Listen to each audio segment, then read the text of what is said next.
Hello friends, আপনাদেরকে স্বাগত জানাচ্ছি। আমি শামীম পারভেজ হিমেল আইটির পক্ষ থেকে। আজ আপনাদেরকে দেখাবো কীভাবে ফেসবুকে ট্র্যাক করা বন্ধ করা যায়। অনেকেই দেখবেন আপনাদের ফ্রেন্ড সার্কেলের মধ্যে বা অনেক ছবি বা অনেক ভিডিও তারা পোস্ট করে আপনার সাথে ট্যাগ করে দিচ্ছে।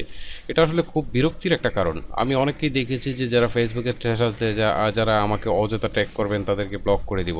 আসলে এটা করার কোনোই প্রয়োজন নেই। একজন আপনার ফ্রেন্ড লিস্টে আছে, সে এই কাজটা করছে, সে আপনার ফ্রেন্ড, তাকে জেনে শুনে আপনি নিয়েছেন। এখন যদি আপনি ব্লক করেন তাতেও সে কষ্ট পাবে। তো আমার মনে হয় যে এটার দরকার নেই।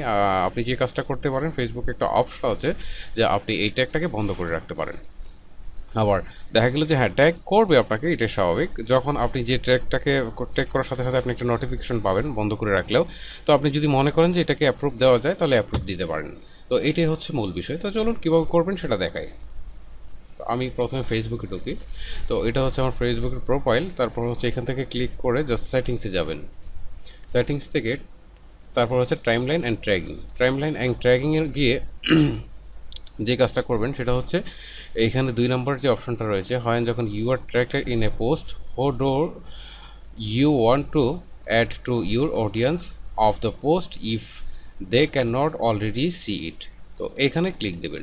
দেওয়ার পর এখান থেকে এডিটে যাবেন। এডিট থেকে এটা কী করা আছে, আমার ফ্রেন্ড দেওয়া আছে, মানে যে কোনো ফ্রেন্ড আমার টাইমলাইনে ট্যাগ করতে পারবে। আমি এটাকে জাস্ট অনলি মি করে দিব। হ্যাঁ, এটাকে জাস্ট মি করে দিলাম। তারপরে হচ্ছে রিভিউ। এখানে হচ্ছে যে যখন আপনাকে কেউ একটা পোস্ট করবে, ট্যাগ করবে, তখন আপনি রিভিউয়ের সুযোগ থাকবে। আপনি এটাকে দেখতে পারেন। আমি রিভিউয়ের জন্য এনেবল করে দিলাম, এটাকে এনেবল করে দিলাম।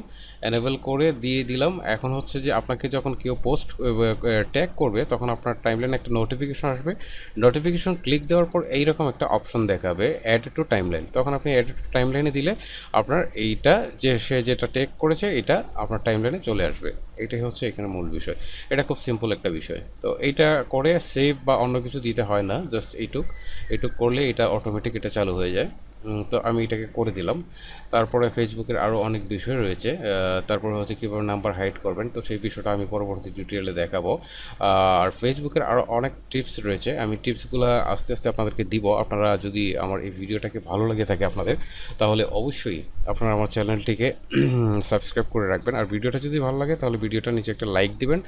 আর যদি কোনো কিছুর আপনাদের জানার প্রয়োজন হয় এই ভিডিও সম্পর্কে, অথবা অন্য কোনো ভিডিও আপনারা দেখতে চান কিনা সেসব বিষয়ে জানতে চান, তাহলে অবশ্যই কমেন্ট বক্সে আপনারা এটা কমেন্ট করে দিবেন।